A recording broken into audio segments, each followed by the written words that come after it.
Hello friends, astro ब्रह्मांड में आपका स्वागत है। मैं हूं आपकी एस्ट्रोलॉजर श्वेता आवले और मैं लाई हूं आपके लिए learn free astrology online. Okay friends, आज का टॉपिक है हमारा कुंडली में स्वयं के मकान घर का योग है कि नहीं, और अगर है तो कब तक बनेगा, और जब भी बनेगा तो कैसा मकान होगा, और अगर मकान बन भी गया तो क्या वो आपको फलेगा या नहीं। ये 4 क्वेश्चन सभी के माइंड में होते हैं। तो आज मैं इस पूरे टॉपिक को कवर करने के लिए पूरा डीपली एक्सप्लेन करूँगी। अगर आपको पत्रिका देखना नहीं भी आती है तब भी आप अपनी लग्न कुंडली खोल के बैठे स्टेप बाय स्टेप जो भी बताऊंगी उसका एनालिसिस करें। आप खुद ही लास्ट में फाइंड आउट कर लेंगे इन 4 क्वेश्चन के आंसर। तो लास्ट में एक मेरे सब्सक्राइबर है जो अहमदाबाद से है, और उन्होंने स्टार्टिंग से मुझसे कनेक्टेड है, तो उनका एक क्वेश्चन है घर को लेके। तो आज एग्जाम्पल में हम उनकी ही कुंडली को एक्सप्लेन करेंगे। तो देखिए, आज घर जो होता है आज की तारीख में हर इंसान का सपना है और बहुत कुछ होता है ना, सभी के लिए। तो अगर मान लो मैं आज जो भी एक्सप्लेन करूँगी, वैसे योग अगर आपकी कुंडली में घर के लिए नहीं भी है तो आपको मन छोटा नहीं करना है, ठीक है। तो इसको मैं कहानी के माध्यम से आपको समझाती हूँ। हमारे शास्त्रों में उल्लेख है इसका, सुनिएगा, आपका नॉलेज ही बढ़ेगा। एक बार पार्वती जी ने शिव जी से बोला, स्वामी सबके पास तो महल है, हम यहाँ कैलाश पर रहते हैं और कोई भी अपनी इच्छा से आता है चले जाता है, पहरेदार भी नहीं है यहाँ पर। तो शिव जी बोलते कि हमारी तकदीर में ही नहीं है महल में रहना। तब पार्वती जी के बार बार बोलने पर मान गए वो। उन्होंने पूछा कैसा महल चाहिए आपको। बहुत ही सुंदर भजन है फ्रेंड्स। इस संवाद पे मैं आपको 2 लाइन गाना चाहूँगी। पार्वती बोली भोले से ऐसा महल बना देना, कोई भी देखे तो बोले क्या कहना भाई क्या कहना, कोई भी देखे तो बोले क्या कहना भाई क्या कहना। विश्वकर्मा जी को बुलाया गया महल की कारीगरी के लिए, पूरा सोने का महल तैयार किया गया। अब हवन पूजा का टाइम आया तो पूजा के लिए महान पंडित विश्ववा जी को बुलाया गया। जब दक्षिणा की बारी आई तो विश्वा जी ने क्या मांगा दक्षिणा में, सुंदर महल बना सोने का उसे दान में दे देना, कोई भी देखे तो बोले क्या कहना भाई क्या कहना, कोई भी देखे तो बोले क्या कहना भाई क्या कहना। ये विश्वा जी कौन थे? रावण के पिताजी। तो जो रावण के पास सोने की लंका थी वो एक्चुअल में शिव पार्वती जी का महल था। कुबेर रावण के सौतेले भाई थे, तो रावण ने उनसे ये लंका छीनी थी। इसलिए जब लंका में आग लगाई गई तो हनुमान जी की पूंछ के द्वारा, तो जो हनुमान जी की पूंछ है वो क्या है? पार्वती जी का अवतार। तो पार्वती जी ने श्राप दिया एक दिन कि ये महल जल के भस्म होगा। तो ये पूरा हमारा लंका के पीछे का रहस्य था। ये तो भगवान है, आप और हम तो फिर इंसान है। तो जिसकी जो तकदीर है समझो बस उतना ही मिलता है, मालिक की मर्जी के बिना तो पत्ता तक नहीं हिलता है। तू तो कर्म किए जा प्यारे, तू तो कर्म किए जा प्यारे, हार जीत से क्या लेना, कोई भी देखे तो बोले क्या कहना भाई क्या कहना, कोई भी देखे तो बोले क्या कहना भाई क्या कहना। आई होप इस कहानी से अब आप मोटिवेट हुए होंगे। अब हम स्टार्ट करते हैं। ओके फ्रेंड्स, मकान के योग, पहला हमारा क्वेश्चन क्या है कि मकान के योग आपकी कुंडली में है कि नहीं। पहले हम इसका जवाब देते हैं। देखिए फ्रेंड्स, सबसे पहला ये देखिए, है ना, ये मेरे एक सब्सक्राइबर की कुंडली है। मैंने अभी आपको बताया था स्टार्टिंग में, ये अहमदाबाद से है। इनकी मेष लग्न की कुंडली है। ये सारे ग्रह इनकी पत्रिका में जहाँ प्लेस है वो मैंने रख दिए हैं। अब इस चीज़ को आप यहाँ पे अच्छे से समझिए। अगर आपको थोड़ा भी बेसिक नॉलेज है तो अगर मैं जो आपको एक्सप्लेन करूँगी तो आप अच्छे से उसको समझ पाएंगे कि मैं आपको क्या बता रही हूँ। देखिए, जो हमारा सुख स्थान होता है ये हमारा 4th हाउस है ना। 4th हाउस जो होता है सभी की पत्रिका में, ये वाला 4th हाउस उसका सुख स्थान होता है ना। यहाँ पे चाहे जो भी राशि लिखी हो, चाहे जो भी ग्रह प्लेस हो, ठीक है। तो अब इस हाउस को हम अच्छे से देखते हैं कि 4th हाउस में कौन कौन से ग्रह जो है वो बैठे हैं, या कौन से ग्रह दृष्टि डाल रहे हैं, या इस हाउस में इस हाउस का जो लॉर्ड है वो कहाँ पर प्लेस है। अब यहाँ पर 4th हाउस में यहाँ पे 4th नंबर लिखा है। 4th नंबर मतलब कर्क राशि। अब कर्क राशि का मालिक कौन बनता है? चंद्रमा बनता है। ये थोड़ा बेसिक तो आपको नॉलेज चाहिएगा अगर आपको ये समझना है तो, कि कौन सा ग्रह किस में उच्च का किस में नीच का होता है, कौन सी राशि कौन से ग्रह की होती है ना, कौन सी राशि को क्या बोलते हैं, 1-2 नंबर की राशि क्या होती है, 1 से 12 तक राशियों के नाम क्या है। ये थोड़ा बेसिक नॉलेज चाहिएगा तब आप इसको समझ पाएंगे। अब यहाँ पर समझिए, है ना, 4 नंबर की राशि क्या होती है, कर्क होती है। तो कर्क का स्वामी कौन है, चंद्रमा। अब चंद्रमा यहाँ पे क्या हुआ है, 9th हाउस में जाके बैठा हुआ है। 9th हाउस में 9 नंबर की राशि में बैठा है। 9 नंबर की राशि कौन सी है, धनु राशि। अब धनु राशि का स्वामी कौन बनता है, गुरु बनता है। तो गुरु और चंद्र आपस में क्या, फ्रेंड है। तो ये मित्र राशि में बैठा हुआ है। तो ये पहला तो अपना प्लस पॉइंट हो गया कि जो 4th हाउस का लॉर्ड है वो प्लेस भी अच्छा है और मित्र राशि में बैठा है। ये अपना फर्स्ट पॉइंट यहाँ पर अच्छे से हो गया। अब हम यहाँ पे देखते हैं कि 4th हाउस में कौन कौन से ग्रह बैठे हैं या किन किन का इफेक्ट्स है। तो 4th हाउस में यहाँ पर कौन सा ग्रह बैठा है, शनि ग्रह बैठा है। यहाँ पे इफेक्ट किन किन ग्रह का है, राहु का इफेक्ट है इस हाउस में और शुक्र का इफेक्ट है। राहु का कैसे, राहु यहाँ बैठा है। राहु अपनी 5th दृष्टि देख रहा है। राहु 5, 7, 9 3 दृष्टियों से देखता है। तो 5वीं दृष्टि से यहाँ पे 4th हाउस को देख रहा है। 1, 2, 3, 4, 5 5वीं दृष्टि से यहाँ पर राहु इसको देख रहा है। और कौन देख रहा है, शुक्र। शुक्र यहाँ से सीधे 7वीं दृष्टि से देख रहा है। 1, 2, 3, 4, 5, 6, 7 7वीं दृष्टि से यहाँ पर शुक्र भी इसको देख रहा है। तो इस हाउस पे किन किन ग्रहों का इफेक्ट हो गया, शनि का, राहु का और शुक्र का। इन 3 ग्रहों का यहाँ पर इफेक्ट हो गया। अब हम देखते हैं कि 4th लॉर्ड जो है वो कौन बना यहाँ पर, चंद्रमा बना। ठीक है, वो अच्छा प्लेस है, मैं आपको बता चुकी हूँ। अब हम इसमें शुक्र को देखते हैं। शुक्र को क्यों देखते हैं, क्योंकि जो शुक्र होता है वो हमारा इस हाउस का कारक होता है, शुक्र, है ना।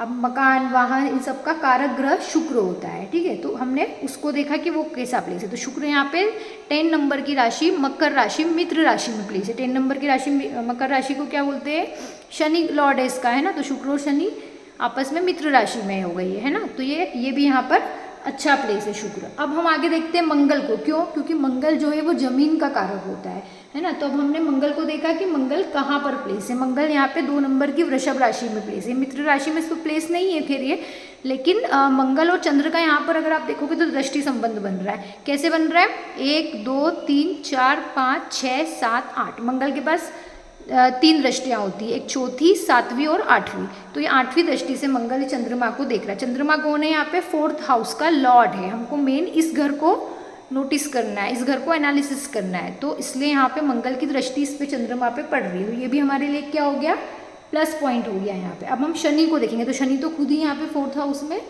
प्लेस है ना। शनि क्या होता है, कंस्ट्रक्शन का कारण होता है, कारक होता है। ठीक है, तो हमने इन सब ग्रहों को यहाँ पे नोटिस कर लिया है ना। शुक्र मैंने बता दिया, मंगल बता दिया, मैंने आपको शनि का बता दिया। अब आप इस चीज़ को देखो कि यहाँ पर इनका खैर जो चंद्रमा है उसकी जो डिग्री है वो 25 डिग्री है ना, 59 मिनट और 20 सेकंड का बैठा हुआ है। अगर मतलब ये ऑलमोस्ट वृद्धावस्था में बैठा हुआ है। अगर हम यहाँ पर ये मोती पहन लेंगे तो थोड़ा सा इनके घर से रिलेटेड इसके योग अच्छे प्रबल हो जाएंगे, है ना। तो इनको मोती धारण करना चाहिए। ठीक है, और चंद्रमा यहाँ पे योग कारक ग्रह भी बनता है मेष लग्न में। तो यहाँ पे ये मोती पहने तो इनको बेनिफिट ही होगा, इसका साइड इफेक्ट कुछ नहीं होगा। अब यहाँ पर हम देखते हैं, ये तो हमारा हो गया 1st हाउस का कि क्या इनकी पत्रिका में मकान के योग बन रहे हैं। तो ऐसे ही आपको अपनी पत्रिका को एनालिसिस करना। मैंने आपको एग्जाम्पल दिया है ना। तो इनकी पत्रिका में हाँ मकान के योग बन रहे हैं। ठीक है, अब हम सेकेंड क्वेश्चन क्या करते हैं कि मकान कब तक बनेगा, है ना, कब तक बनेगा। तो कब तक बनने के लिए हम क्या करेंगे, 4th हाउस को देखेंगे। 4th हाउस में कौन सा ग्रह बैठा है। अब 4th हाउस में यहाँ पे कौन सा ग्रह बैठा है, शनि बैठा है। फिर 4th हाउस का जो लॉर्ड है वो कौन है, वो हमने देख लिया चंद्रमा है। फिर हमने देखा कि 4th हाउस पर किस ग्रह की शुभ दृष्टि पड़ रही है ना। तो किस ग्रह की शुभ दृष्टि पड़ रही है। अब हम देखेंगे कि 4th हाउस पर किस किस ग्रहों की शुभ दृष्टि पड़ रही है। तो यहाँ पर शुक्र की यहाँ पर क्या हो रही है, शुभ दृष्टि पड़ रही है ना। तो एक यहाँ पे अपना शनि हो गया, मैंने आपको बताया मकान कब तक बनेगा। ठीक है, चंद्रमा हो गया, फिर एक यहाँ पर शुक्र हो गया। फिर हम देखेंगे कि जो 4th लॉर्ड है ना, मतलब जो चंद्रमा है, ठीक है, उसके नक्षत्र में कौन सा ग्रह बैठा है। तो यहाँ पे चंद्रमा के नक्षत्र में 2 ग्रह बैठे हैं। कौन कौन से, केतु और शुक्र बैठा हुआ है ना। जो यहाँ पर चंद्रमा के नक्षत्र में जो केतु है वो और शुक्र 2 ग्रह बैठे हुए हैं। एक हस्त नक्षत्र में बैठा है और एक श्रवण नक्षत्र में बैठा है इनकी पत्रिका के अकॉर्डिंग। अब इतना तो मैं खोल के यहाँ पे पत्रिका लिख नहीं सकती थी, तो मैं आपको बता रही हूँ। ये दोनों ग्रह जो है वो चंद्रमा के नक्षत्र में बैठे हुए हैं। तो चंद्रमा के नक्षत्र में शुक्र और केतु बैठे हुए, तो उनको भी यहाँ पे हमने नोट डाउन कर लिया। ठीक है, फिर हम ये देखेंगे कि जो गोचर जब भी आएगा तो गोचर में जो 4th हाउस है ना, तो इसमें गुरु और शनि जब एक साथ दृष्टि डालेंगे गोचर में या गोचर करेंगे, तब ये समय निर्धारित होगा कि मतलब मकान बनने का योग कब आएगा। और या वो तो गोचर का हो गया। और इन सभी जो हमने ग्रह निकाल के रखे, और मंगल की भी दशा अंतर्दशा, मंगल की भी महादशा अंतर्दशा है प्रति अंतर्दशा में। क्यों? क्योंकि मंगल जो है वो जमीन का कारक है और इसकी भी यहाँ पर इस पर दृष्टि पड़ रही है ना, तो ये भी योग बनाएगा। तो ये इतने सारे ग्रह है, तो इनमें से किसी भी ग्रह की दशा अंतर्दशा या प्रत्यंतर दशा में आप देखोगे तो इनकी पत्रिका में ये प्रबल योग बनेंगे। अभी आप बोलोगे तो इतने सारे ग्रह है तो हम कैसे फाइंड आउट करेंगे? तो वो गोचर से आप फाइंड आउट करोगे कि गोचर में आपके 4th हाउस में शुभ ग्रह की दृष्टि पड़े, और गुरु और शनि जब एक साथ दृष्टि डालते हैं तब वो घटना घटने का टाइम पीरियड होता है। तो वैसे आपको इसको निकालना होगा, है ना। इतना समझ में आया? ये नियम जो है वो सभी की पत्रिका में लागू होगा, है ना। अब हम नेक्स्ट क्वेश्चन देखते हैं, हमारा क्या है, मकान कैसा बनेगा। देखो शनि बैठा है 4th हाउस में, ठीक है, तो मकान कैसा होगा, थोड़ा सूने एरिया में जाके बनेगा, है ना।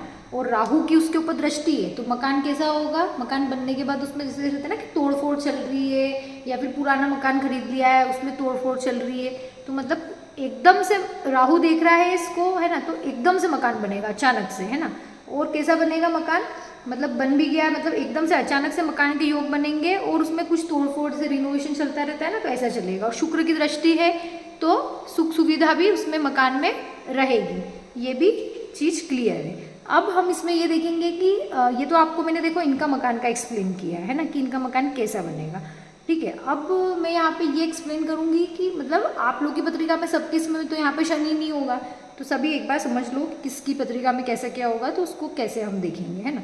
अगर 4th हाउस पर मान लीजिए आपके गुरु का इफेक्ट है ना, तो ऐसे इंसान का घर कैसा होता है, बड़ा होता है। शुक्र का इफेक्ट है तो ऐसा इंसान का घर पूरा सुख सुविधा से भरपूर होता है। बुध का इफेक्ट है तो ऐसा इंसान का घर मतलब से होता है काम धंधे की जगह पे ही, प्लेस पे ही, मतलब उसका मकान है, जैसे समझ लो कि नीचे दुकानें हैं या फिर रेंट पे दे दिया हो, मतलब ऐसे कुछ होता है, मतलब बाजार में मकान हो, ऐसा कुछ होता है। शनि होता है तो पुराना घर खरीदने के भी योग बनते हैं, है ना, और एकांत में दूर जाके रहने के योग बनते हैं, दूर जाके मकान लेता है। सूर्य है तो सरकारी घर में रहने के योग बनते हैं। चंद्रमा है तो अच्छा आधुनिक और सुंदर मकान होता है। मंगल है तो ऐसा इंसान के पास जमीन जायदाद का सबका मतलब अच्छा भरपूर मात्रा में सुख मिलता है ऐसे इंसान को। अब नेक्स्ट क्वेश्चन हमारा क्या था कि क्या मकान आपको फलेगा। मान लो आपके योग भी बन गए, मकान के योग भी है, मकान बन भी गया, अब आपने जो मकान ले लिया क्या वो आपको फलेगा?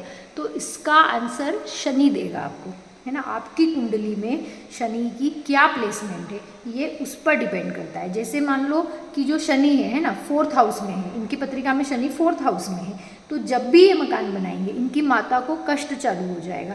इनको हम मकान जब भी बनाना है 48 ईयर्स के बाद अगर ये बनाएंगे तो ये सब प्रॉब्लम नहीं आएगी, अन्यथा ये सब प्रॉब्लम इनको फेस करनी होगी। और मतलब मकान में रहने के बाद इनको सुख भी नहीं मिलेगा। ये अगर 48 ईयर्स के बाद बनाएंगे तो मकान अच्छा रहेगा। और मतलब मेरे अकॉर्डिंग इनको जैसे फ्लैट में रहे तो बेटर है ना, तो मतलब ये प्रोग्रेस भी कर पाएंगे लाइफ में आगे। तो इनको ज़मीन से बनाने की बजाय इनको फ्लैट परचेस करना चाहिए। अब आपकी कुंडली में शनि कहाँ प्लेस है उसको आप समझ लिए पूरी। मान लीजिए आपकी कुंडली में 1st हाउस में शनि है, तो ऐसे इंसान को मकान बनाते ही फाइनेंशियल लॉस होने लग जाते। 2nd हाउस में शनि है तो ऐसे इंसान को मतलब बेस्ट रिजल्ट देगा यहाँ पे शनि, क्योंकि यहाँ पर अगर जब शनि रहेगा तो ऐसा इंसान मकान बना सकता है, उसको कोई प्रॉब्लम नहीं आएगी, कुछ भी नहीं होगा। लाल किताब के अनुसार ये सब चीज़ें उसमें लिखी हुई है। अगर मान लीजिए कि आपका शनि 3rd हाउस में है तो ये आपको नेगेटिव रिजल्ट देगा, आप मकान बनाने के बाद परेशान हो जाओगे। अगर ये शनि 4th हाउस में है तो वही माता की सेहत खराब करेगा, है ना। और 48 ईयर्स के अगर आपने पहले बना लिया तो माता को कष्ट होंगे। अगर 5th हाउस में आपका शनि प्लेस है ना, किसी भी राशि में बैठा हो, इसमें यहाँ पर हाउस इंपॉर्टेंट होता है, यहाँ पर राशि इंपॉर्टेंट नहीं है, वो शनि कहाँ प्लेस है उसके अकॉर्डिंग। अगर 5th हाउस में मान लीजिए आपका शनि बैठा है ना, तो 48 ईयर्स के पहले अगर आपने मकान बना दिया तो संतान को कष्ट होगा। अगर आप संतान के नाम पर मकान बनाओगे, है ना, 48 ईयर्स के पहले अगर आपको बनाना है और अगर आप संतान के नाम पर बनाओगे तो कोई प्रॉब्लम नहीं है। अगर 6th हाउस में आपका शनि प्लेस है ना, तो आपको 39 ईयर्स मतलब 39 ईयर्स के आपको बाद मकान बनाना आपके लिए ठीक रहेगा। और अगर आपके 7th हाउस में शनि है तो ऐसे इंसान को रेडीमेड मकान खरीदना चाहिए, है ना। और इनके कई मकान मतलब बनने के योग होते हैं। अगर आपका शनि 8th हाउस में है तो आपको 48 ईयर के पहले अगर आपने मान लो बना लिया तो आपको लंबी बीमारी होने के योग होते हैं और सुख भी नहीं मिलता है। 9th हाउस में अगर आपका शनि है मान लो, है ना, तो लाइफ में ऐसे इंसान के 3 मकान बनते हैं। तो ऐसे इंसान को क्या करना चाहिए कि 2 मकान बना के रुक जाना चाहिए, अगर बनाने की इच्छा भी हो तो पहले को बेच के और फिर दूसरा ऐसे करके करना चाहिए। अगर आपने इकट्ठे 3 मकान बना लिए तो जो लास्ट वाला मकान होगा वो आपको मृत्यु तुल्य कष्ट देगा, मतलब उसमें मतलब घटना घटने की संभावना हो जाती है। अगर आपकी पत्रिका में 10th हाउस में अगर आपका शनि प्लेस है ना, तो मकान बनने के बाद आपको फाइनेंशियल लॉस होगा, है ना, 48 ईयर्स के बाद ही आपको मकान बनाए तो बेटर है ना, नहीं तो आपको सेटल नहीं हो पाओगे आप। अगर मान लीजिए कि आपकी पत्रिका में 11th हाउस में अगर आपका शनि प्लेस है तो 55 ईयर्स के बाद आपको मकान बनाना सही रहेगा, है ना। अगर आपकी कुंडली में 12th हाउस में शनि प्लेस है तो ऐसे इंसान को मकान बना सकते हैं, इनको कोई प्रॉब्लम नहीं होती। बस ऐसा है कि इनको बीच में काम नहीं रुकना, जैसे एक बार नक्शा पास वाला या कंस्ट्रक्शन चल रहा है तो पूरा मकान प्रॉपर एक ही बार में कंप्लीट होके ख़त्म हो। तो ये था इनका एक्सप्लेन जो भी मैंने आज किया। और अगर आपको मेरा विश्लेषण अच्छा लगा हो तो मुझे कमेंट्स कीजिए, लाइक शेयर सब्सक्राइब करना ना भूलें, और मैं जल्दी न्यू वीडियो लेके आऊँगी। Thank you so much for